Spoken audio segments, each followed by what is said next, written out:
नमस्कार दोस्तों, मैं दीप्ति सारस्वत और सारस्वत दीप्ति चैनल में आप सभी का स्वागत है।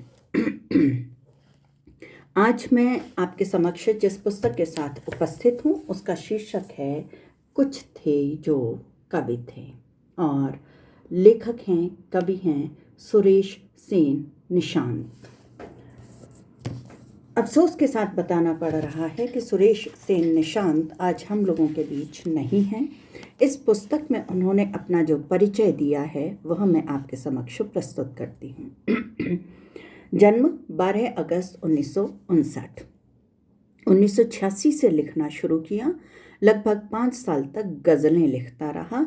तभी एक मित्र ने पहल पढ़ने को दी और पहल से मिलना, उसे पढ़ना बहुत ही अद्भुत अनुभव रहा। कविता को पढ़ने की समझ बनी और 1992 से कविता लिखना शुरू किया। कविताएं पहल, वसुधा, हंस, कथाक्रम, आलोचना, कथादेश, कथन, कृति और सूत्र, सर्वनाम, नया ज्ञानोदय, वर्तमान साहित्य, लम्ही, समकालीन भारतीय साहित्य, वागर्थ, परिकथा, बया, आधारशिला, आकंठ, उद्भावना, कृत्या, संबोधन, साकी, उन्नयन, पक्षधर, जनसत्ता, रसरंग, दैनिक भास्कर आदि में प्रकाशित हुई हैं। शिक्षा 10वीं तक पढ़ाई के बाद विद्युत संकाय में डिप्लोमा और वर्तमान में कनिष्ठ अभियंता के पद पर कार्यरत। यह मैंने पुस्तक से परिचय पढ़ा। वैसे मैंने आपको बताया कि अभी हमारे बीच सुरेश सेन निशांत नहीं हैं।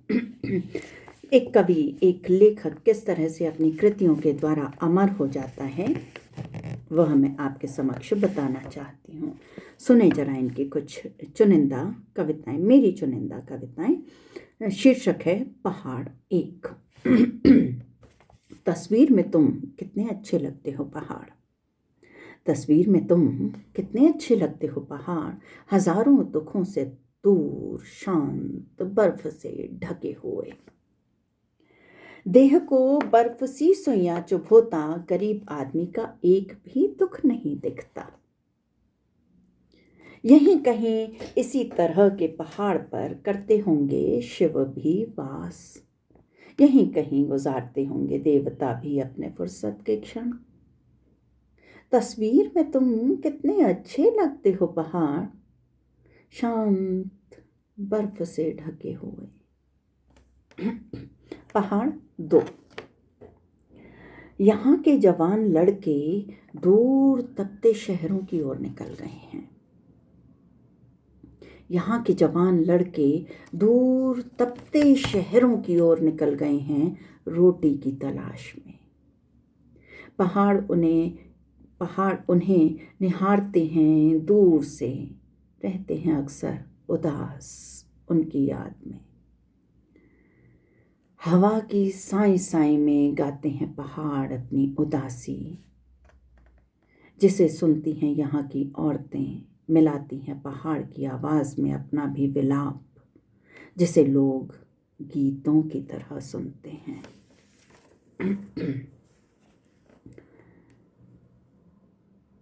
कोक पीती हुई वह भिखारिन लड़की। भीड़ भरी सड़क पर वह भिखारिन लड़की जा रही है पीती हुई कोक। बहुत इच्छा थी उसकी कोक पीने की, एक सपना था उसका कि वह भी पिएगी कोक एक दिन। पता नहीं कितनी मुश्किल से किए थे इकट्ठा उसने ये 15 रुपए। पता नहीं कितनों के आगे पसारे थे हाथ, पता नहीं कितनी ही सुनी थी झिड़कियाँ, कितनी ही तपी थी धूप में, पता नहीं किस तरह कितने दिनों से छुपा कर रखे रही थी शराबी बाप से ये रुपए। इस वक्त जा रही है पीती हुई कोक भीड़ भरी सड़क पर। मुस्कुरा रही है ढेर सारे गर्व से विज्ञापनों पर गिरती धूप उसे कोक पीता देखकर। मुस्कुरा रही है ढेर सारे गर्व से विज्ञापनों पर गिरती धूप उसे कोक पीता देख। मुस्कुरा रहे हैं नायक नायिकाओं के मासूमियत ओढ़े क्रूर चेहरे। इस तपती धूप में भी हरी हुई जा रही है बाजार की तबीयत, उदास है तो बस जलजीरा बेचने वाला अपनी रेहड़ी के पास खड़ा वह।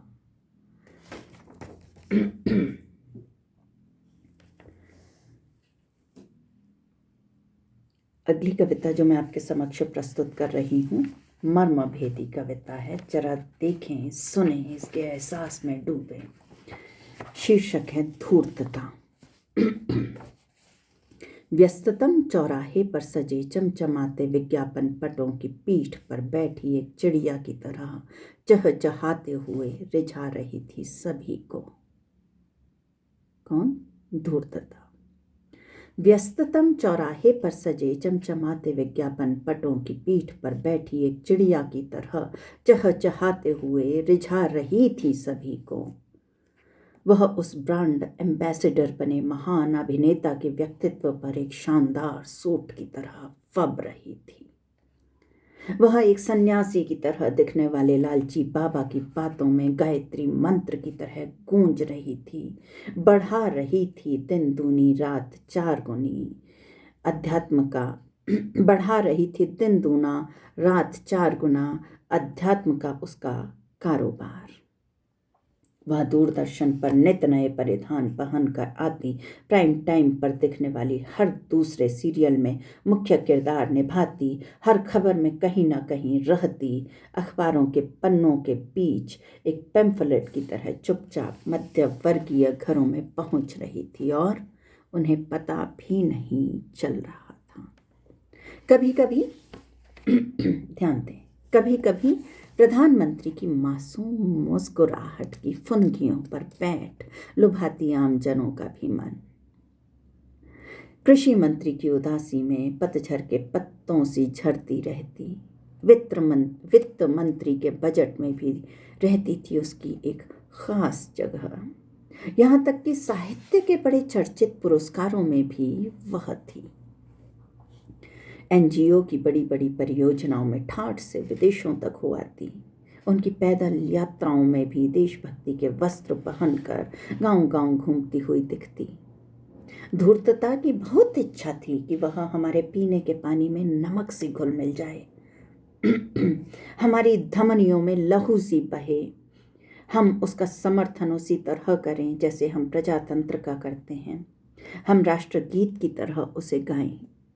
वह धूर्तता द्वारा ठगा हुआ उदास आम सा आदमी था जो मुझे आज़ादी के जश्न वाले दिन भीड़ भरी सड़क पर मिला था।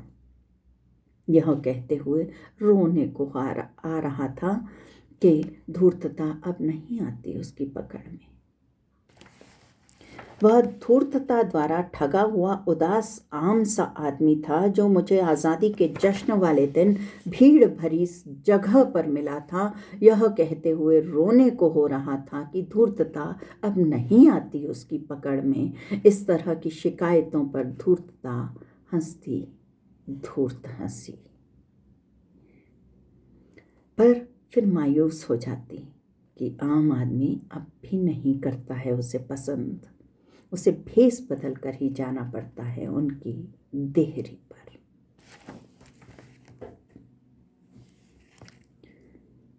एक और कविता पढ़ती हूं मैं। शीर्षक है राम।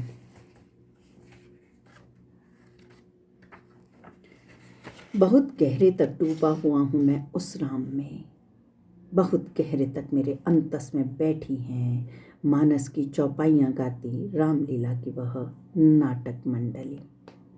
कसकर पकड़े हुए हूँ दादी माँ की अंगुली, लबालब उत्साह से भरा दिन घिरे जा रहा हूँ रामलीला देखने। बहुत गहरे तक दादी माँ की गोद में मैं धंसा हुआ हूँ, नहा रहा हूँ दादी की आंखों से झरते आंसुओं में। राम वनवास पर हैं, राम लड़ रहे हैं राक्षसों से, राम लड़ रहे हैं दरबार की लालची इच्छाओं से, राम लड़ रहे हैं अपने आप से। बहुत गहरे तक डूबा हुआ हूँ मैं उस राम में। बचपन में पता नहीं कितने ही अंधेरे भूतिया रास्ते इसी राम को करते हुए याद किए हैं पार। बचाई है इस जीवन की यह कोमल सी सांस, वह राम जिसे छोटे मोहम्मद निभाते रहे लगातार 11 साल कस्बे की रामलीला में, छूती थीं औरतें श्रद्धा से जिसके पांव। अभिभूत थे हम बच्चे उस राम के सौंदर्य पर। पता नहीं कब बंद हो गईं बेराम लीलाएं, पता नहीं कब वह राम मुसलमान में हो गया परिवर्तित।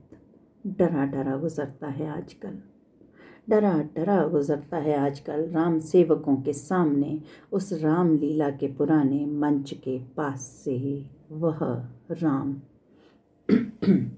वैसे मेरा वह राम मानस की चौपाइयाँ आज भी उतनी तन्मयता से गाता है, उतना ही सौम्य है। अब भी उसकी मुस्कान उतना ही मधुर है, अब भी उसका गला, पर दिख ही जाती है उदासी उसकी आंखों में तिरते उस प्यार भरे जल में छुपी। बहुत गहरे तक डूबा हुआ हूँ मैं उस राम में।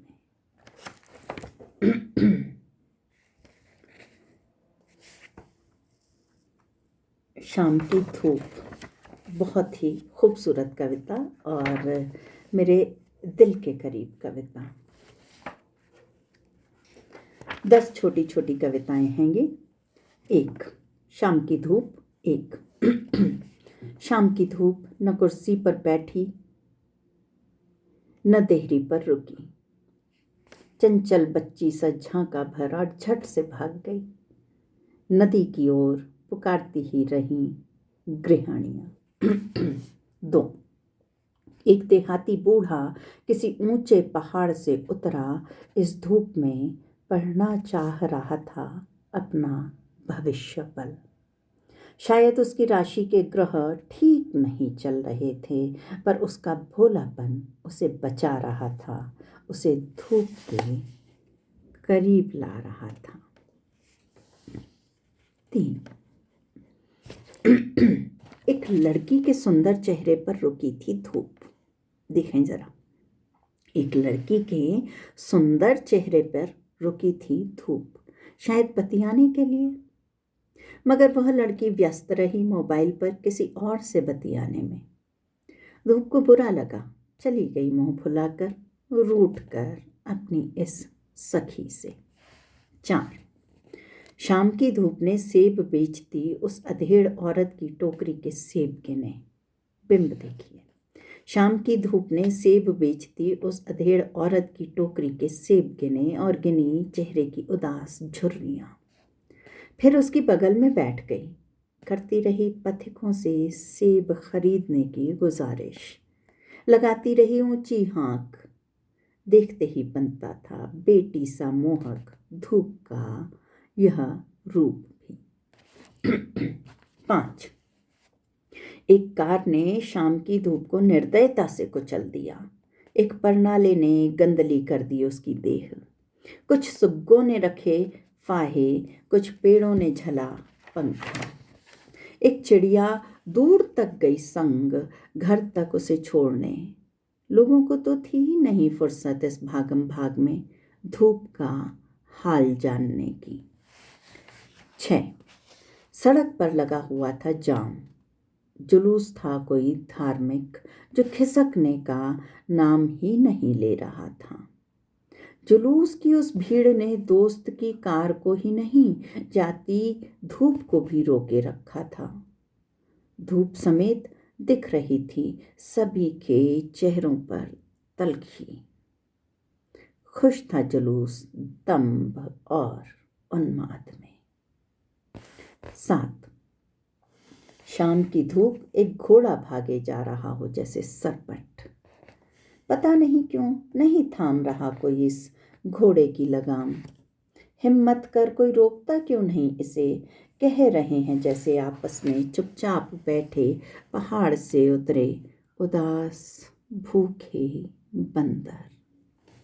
8, कभी कभी लगता है वह माँ ही थी जो जाते हुए स्नेह से दुलारती रही पेड़ों के गालों को, नदी और तालों को, मेरे बालों को।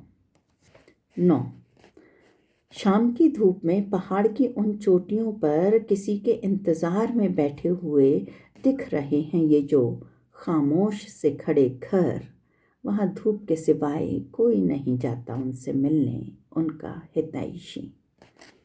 10 पहाड़ इतने सुंदर हैं, पेड़ इतने सुंदर हैं, लोग इतने सुंदर हैं, और यह शाम की धूप भी।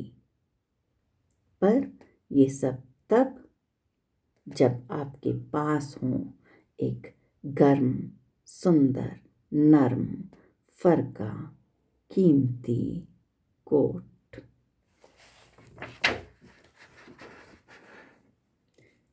दुख 1। दुख माँ के चेहरे पर फैली असमय उन छुर्रियों के बीच बना ली थी तुमने अपनी पक्की जगह। उसके वस्त्रों पर पैबंद के रूप में दिखते रहे हर रोज मुस्कुराते हुए तुम। एक कांटे की तरह चुभते रहे स्कूल जाते मेरे नन्हे कोमल पाँव में। दुख तुम 2 कदम आगे ही चलते रहे हमसे, हमारे पहुंचने से पहले ही पहुंचते रहे हमारे गंतव्य तक। दुख तुमने हमें पढ़ाए जीवन के कई ज़रूरी पाठ। दुख हम जान गए हैं अब कि तुमने नहीं चरे थे मेहनत से बीजे मक्का के हमारे खेत। तुमने नहीं ढहाया था मेहनत से तैयार किया हमारा घर। तुमने नहीं सुखाए थे हमारे पीने के पानी के स्रोत।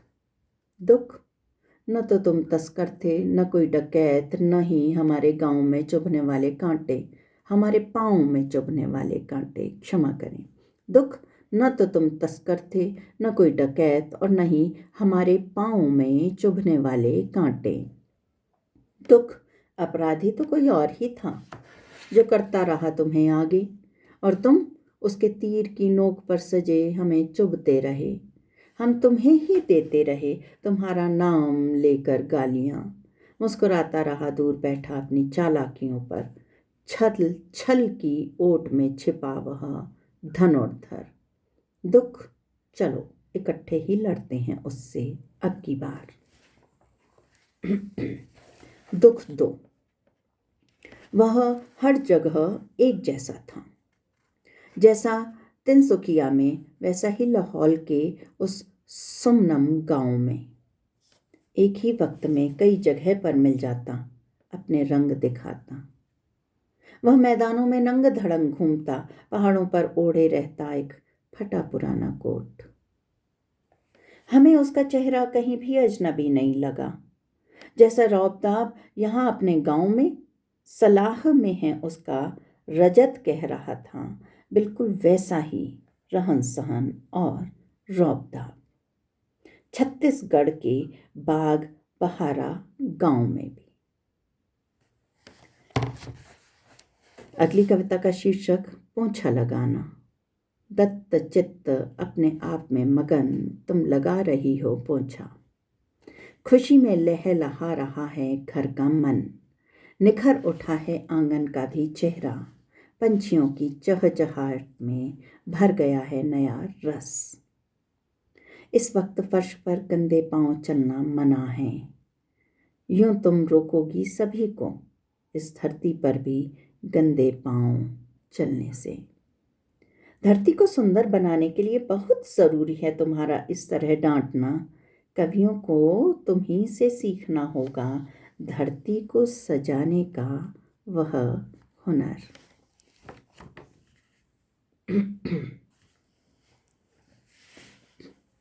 अब कौन सी पढ़ूं मैं आपके लिए कविता? गवाह।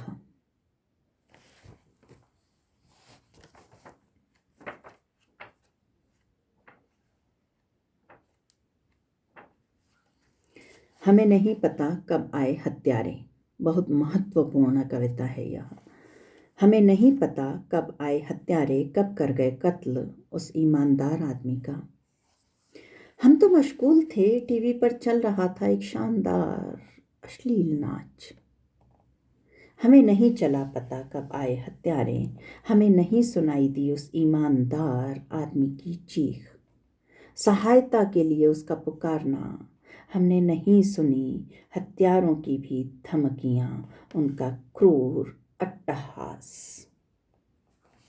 हम सचमुच देख रहे थे उस अर्धनग्न हीरोइन का शानदार ठुमकों से भरा नाच।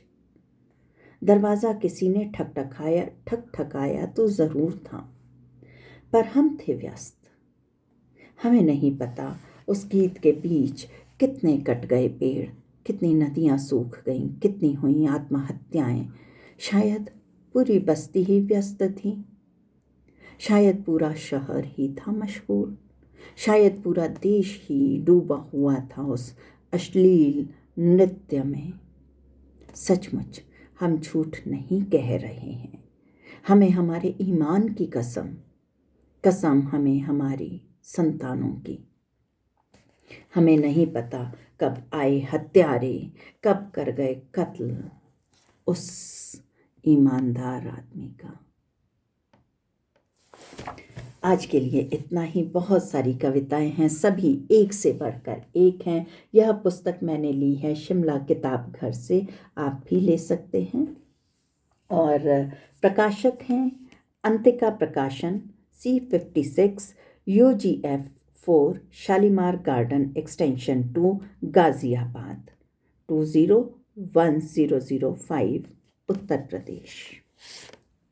धन्यवाद।